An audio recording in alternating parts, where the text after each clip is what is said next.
Magandang hapon, ngayon po ay araw ng Biyernes, June 6, 2025. Update po muli sa lagay ng panahon.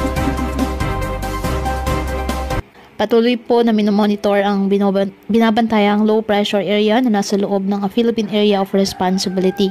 Huling namataan ng Pag-asa sa silangan ng Eastern Visayas. Patuloy po ito na minomonitor. Ayon sa latest update ng Pag-asa, tumaas ang tsansa na maging isang bagyo ang nasabing low pressure area.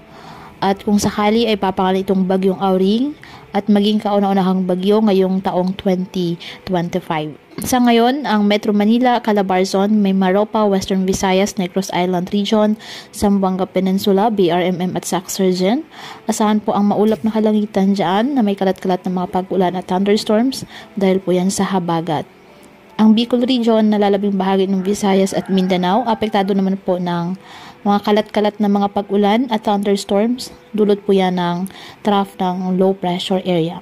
Ang nalalabing bahagi ng Luzon, apektado pa rin po ng habagat o southwest monsoon. Maging alerto at handa po sa mga banta ng mga biglaang pagbaha at pagguhon ng lupa at manatiling mantabay sa mga susunod pang update hinggil po sa lagay ng panahon.